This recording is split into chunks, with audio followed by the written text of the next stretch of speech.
Hello and welcome. You're watching FYI. I am Sonal Mehrotra Kapoor. Now, PCOD, PCOS, we all know about it, heard about it, but there are so many myths wrapped around these two extremely common problems that women in the country are facing. In fact, it's not just a subcontinent problem. Globally, more and more women are being diagnosed of PCOD and PCOS. The old-timers, gynacs, etc., who have seen this trend, sort of as they call evolve, say that earlier women had it, just did not know. There wasn't enough diagnosis being done, but now there is awareness, and that's the reason why more and more women are getting it. But before getting into what exactly is PCOD, how is it different from PCOS, how do you fight it? Are pills the only way, or can you make some changes in your diet and your lifestyle that can reverse this as well? All of that is what we will tell you on the program. First up, as always, our explainer. Alright, so let's get to know PCOD and PCOS a little more, and we'll start with symptoms first, right?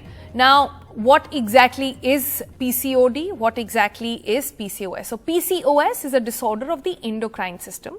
PCOD, on the other hand, is an imbalance of hormones in your body. The causative factors, etc., PCOS can be caused because of a metabolic syndrome, more serious than PCOD. PCOD is said to be a lifestyle condition and can be managed. That's why through lifestyle and dietary changes as well. In terms of diagnosis, well, multiple layers over there, but PCOS, generally you need an ultrasound image that shows large ovaries than normal. PCOD, or ovaries will be filled with follicles that do not appear much larger. Causes, and this is important to know, PCOS can be due to genetic, hereditary conditions, hormonal imbalance, insulin resistance as well.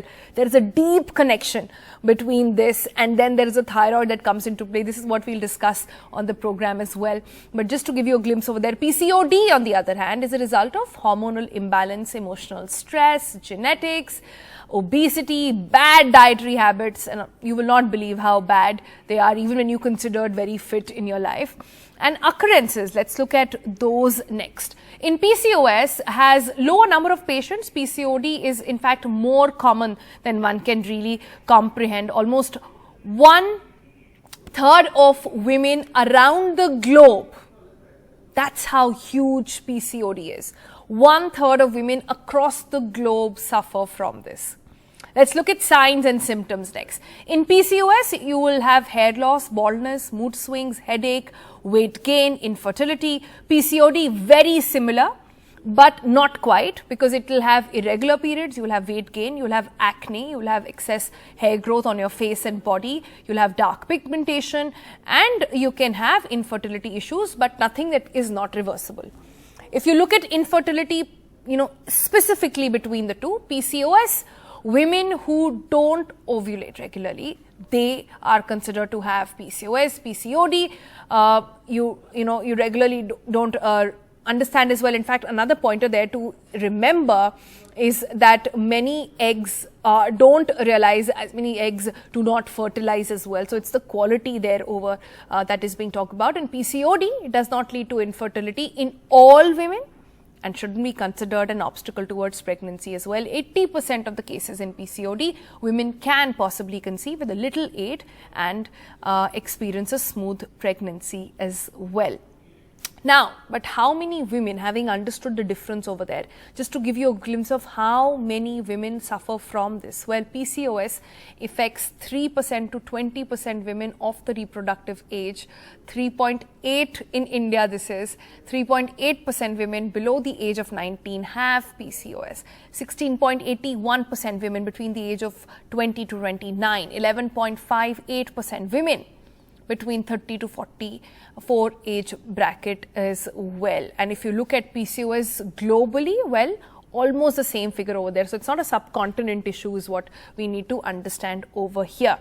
Well, what exactly are the diagnoses, how to fight it, management, etc. All of that we will take it up with our panel. Let me introduce them next. We've got Dr. Deepti Rana with us, Senior Consultant, a dermatologist, at the laser and aesthetic physician. She practices at Max Healthcare, has her own clinic as well. Dr. Neeta Kant is a chairman HOD Gynac at the Asian Institute of Medical Science. Thank you so much for your time, ma'am. And we also have Dr. Shikha Sharma, nutritionist and wellness expert. I'm very happy to actually have this three bouquet of people. We've got a dermat, we've got a gynac and a nutritionist, just to get a wholesome picture over here. Right, let me first begin with Dr. Neeta Kant. Dr. Neeta Kant, I've given a very basic idea of what is PCOD, what is PCOS, but it is such a huge issue. I've met two kind of women. One who think, oh, what if I have PCOD, and others who can't stop stressing about it, right? So as a experienced gynac who's seeing more and more cases these days, especially in the age bracket that we talked about in fertile women, in women in the age group of 20 to 40 basically, what is the outlook that one needs to have towards PCOD and PCOS? Can we just start by understanding that? Actually, first of all, thank you for inviting me. We have to look at the age group of the lady who's coming to us. It may be an adolescent. Her problems would be different. She'll be more bothered about her acne and her hair, which are growing in the abnormal places, and she may be having hair loss, the male kind of baldness, and she would not be really bothered about her periods being irregular or she having any such problems. Then there's the reproductive age group. Once the woman is married, she's more bothered about her fertility, her conceiving, her regularity of periods. And then later on in the pre-menopausal age group, it's the hormonal imbalances and weight issues, and of course the hair and the baldness and hair loss, and also she may be having certain things like endometrial hyperplasia, something akin to pre-malignant problems, and of course the metabolic X syndrome.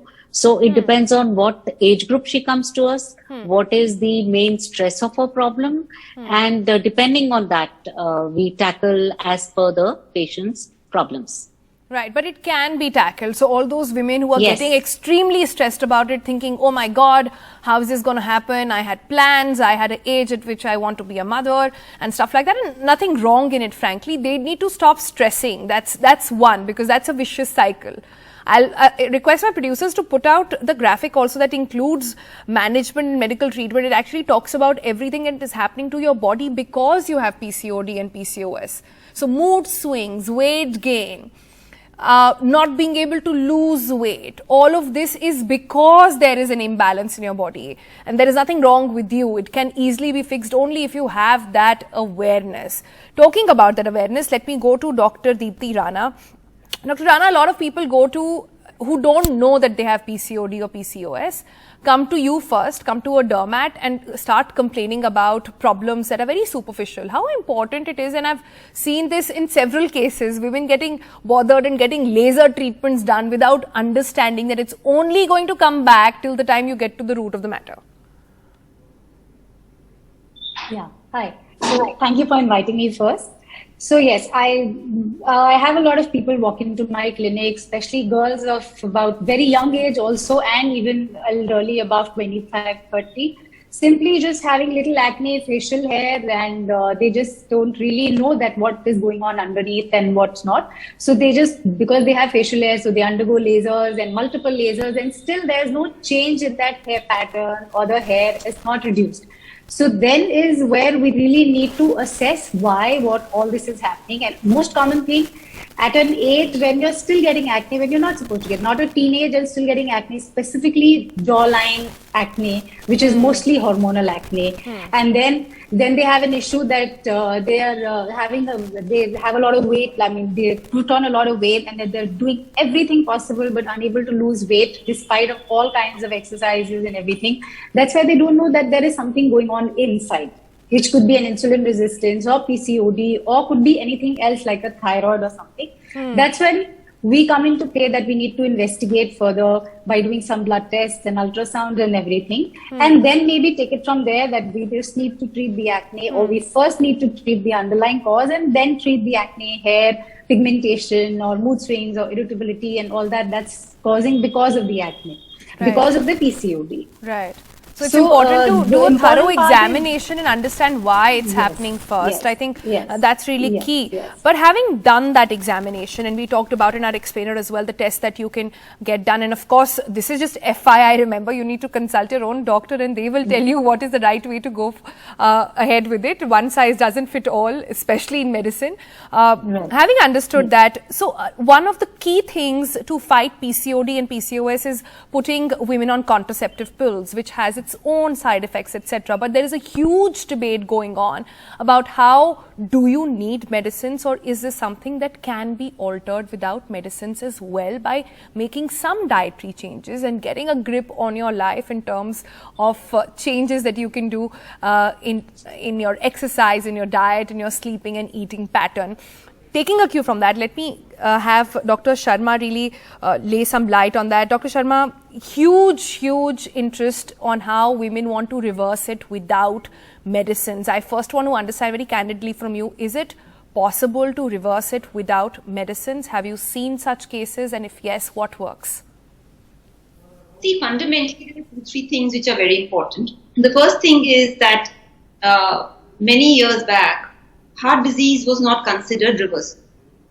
And over time, it was seen that heart diseases are actually reversible. So with a lot of lifestyle disorders, it is possible to reverse the disorder, but there are certain riders to it. Now, the first rider is that you have to diligently follow the nutrition and the lifestyle changes.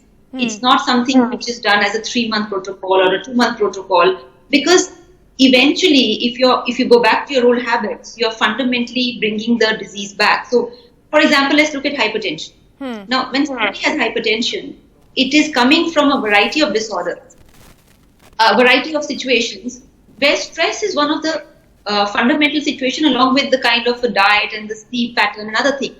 Now, for most people, they look at lifestyle as a quick fix, and lifestyle is not a quick fix. There is nothing like a quick fix for a lifestyle. You have to make a variety of changes. So having that rider out, yes, if somebody is willing to change their lifestyle, somebody is willing to make those fundamental changes, all lifestyle disorders are reversible. Because that's the definition of a lifestyle disorder, that you could reverse. Which doesn't mean that you reverse it for a point of time and then go back to your old lifestyle thinking that, oh, I'm now okay, so therefore I can. Reverse means you change your lifestyle. So that is, now having said that, when we are saying it's a lifestyle disorder, there are 3 components to it. One is a genetic component, which means that if in your parent or in your whole genetic tree, there is a pattern of you being resistant to insulin, or there is this pattern which is coming. Number 1. Now, when we talk about genetics, I think I want to touch upon 2 very fundamental things. That there is an emerging field of epigenetics, which means beyond genetics, which means that that your DNA is not hardwired, which means your DNA could be a code, but how that code talks to the body, How or fascinating. how it expresses itself is in your hands. Right. So you might code, but your body may choose to read the bad version of the code, which is the disease. Or you may through your own lifestyle changes, watch that portion of a bad code and actually express a better part of it. So this is the beauty of epigenetics, which is an emerging science. What is coming out is that our nutrition, our sleep pattern, and how we manage stress could have a very fundamental or profound impact on everything, starting from polycystic ovarian syndrome to cancers. So that is the whole range of way that would have correct your nutrition, your exercise, your stress, and your sleep pattern. Sleep is very important. So now, what typically happens when you get patients of polycystic ovarian syndrome? The first place where they land up is actually a beauty parlor, where they say, "Oh, I have some extra facial hair. I want to get." The second place they go to is somewhere where they want to knock off few kgs because they think, oh, the weight is not connected to their disorder. And a gynecologist saying that I'm not getting my period. They different people, which is This will give them. I'm just going to fix that line with you, Dr. Shikha. I'm losing your signals in the middle. So let me just fix that line. But very interesting concept that you've talked about how your body is not reading the code, right? There's no problem with the code per se. That's really fascinating. Let me go back to Dr. Anita Kant then. Dr. Kant, there are always going to be women who are not in control of their time. And this is coming from a personal space, of course. There are jobs which are high stress jobs. Are these women for them when they get diagnosed, we spoke about two kinds of women, right? One who stress about it and others who simply do not give enough importance to it. Can we address a second type now on what exactly is the treatment for women like that who are going through a period where there will be long work hours and, are in a job which requires more time and there is no functionality of sleep and you can't really get into a routine. What do those women do? You have to take out some time for yourself. Whatever time it is, day or night, does not matter. Preferably, you should try and sleep during the night hours because melatonin, which is secreted during night times while you sleep, really helps you a lot in so many disorders. Second thing, leaving stress behind. Third thing is whatever little time you have to have as me time. And that during 24 hours, every woman can manage if she wants to.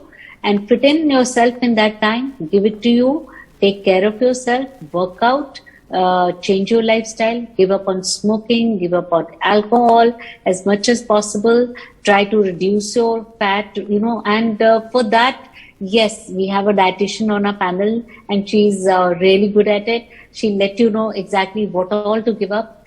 Problems happen when what she was talking about epigenetic, it's like we have a pair of twins, they are same genes twins, but they are brought up in two different environments by two different couples. They will turn out to be slightly different or maybe majorly different from each other.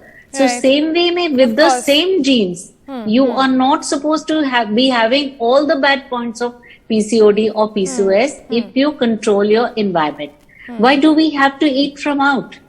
All those dietary things which Dr. Shikha will be telling us, which worsen the PCOD.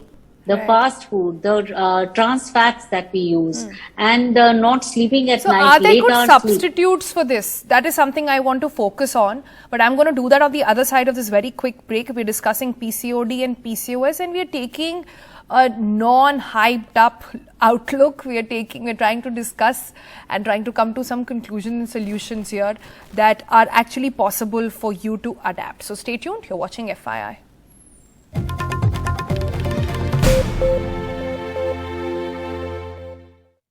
Welcome back. We are discussing PCOD and PCOS. Let me go back to Dr. Deepti Rana at this point. Dr. Rana, then, one of the things that has bothered people about PCOD and the treatment is contraceptive pills. Now, studies tell us that contraceptive pills, if taken over a long duration of time, can actually do more harm than good.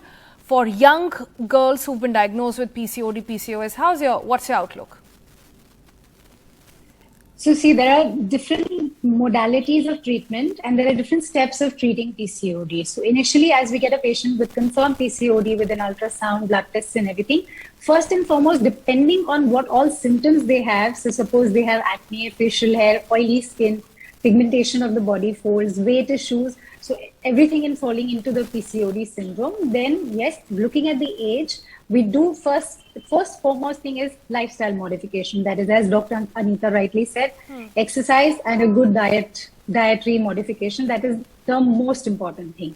Then if we see that the volumes of the ovaries, the size of the follicles in the ovaries are quite high, above 10, then yes, we do need to give OCPs, that is the birth control pills.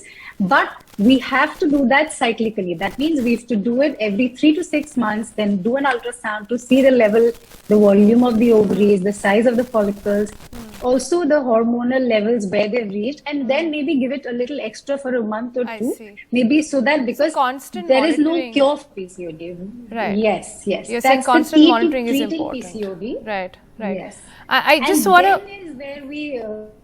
Sorry, go ahead. Yes. No, so that's once we've done that, along with that, we have to continue with the diet modification and exercise that will go on for as long as they remember to do that. That is one thing which goes on But how is that possible? How does one do it? What is the approach? Let me give the last word to Dr. Shikha Sharma at this point. Then, Dr. Sharma, a lot of people talk about diet, and the only count people do in their diet these days is the calorie count. I keep talking about this, and isn't the nutrition count something that we should be doing, especially as women, especially we are so dynamic in the way our hormones respond?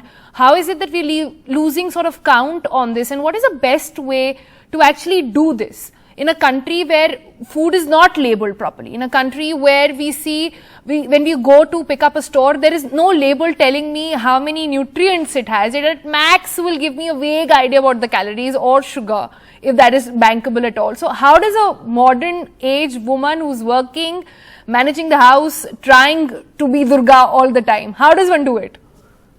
That's a fantastic question and a fantastic observation. And actually, this is a separate discussion. But the calorie count is actually wrong, and the fundamental of the calories is not based on human biology or metabolism. It is based on physics and combustion, which is burning things.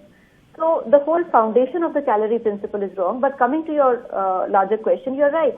It is the nutrient count what we need, and the nutrient count is based on 4-5 things. The first thing is how much of the green vegetables and fruits which are antioxidant rich is one consuming in the diet plan, in the daily plan, because all your regeneration, all your cellular repair is dependent on these antioxidants. Number 2, it's very important that how low glycemic index food can you be having. Now, when I talk about glycemic index, whether it's white rice, whether it's starchy potato, whether it's corn tortillas, whether it's chips, whether it's atta, all these are very high glycemic. That means they go into the body and disrupt your insulin. So the fundamental of good eating is low glycemic index, which is your dalia, which is your whole oats, which is jwar, ragi, bajra. Now, this is fundamental of management. Third thing which is very, very important is that how much of artificial chemicals are we consuming? Now, we don't realize, but these chemicals mimic hormones inside our body, and they disrupt the whole hormonal cycle again, which means all those artificial colors, artificial flavors, artificial stabilizers, we don't realize they might be called edible, but if we're having in too many quantities, they can actually, because everything in our body happens through a receptor system. Something comes, binds to a receptor, and then this receptor will take it inside. I think, Dr. Shikha, you're right. We should do a separate episode on how to eat your way out of PCOD and PCOS, and only discuss what is the best way to go forward with this, because that's a longer discussion. I'm completely out of time. Thank you, ladies, for joining us with your perspective. We promise to come back and look at this issue only from a food perspective. That's it for now. Bye-bye.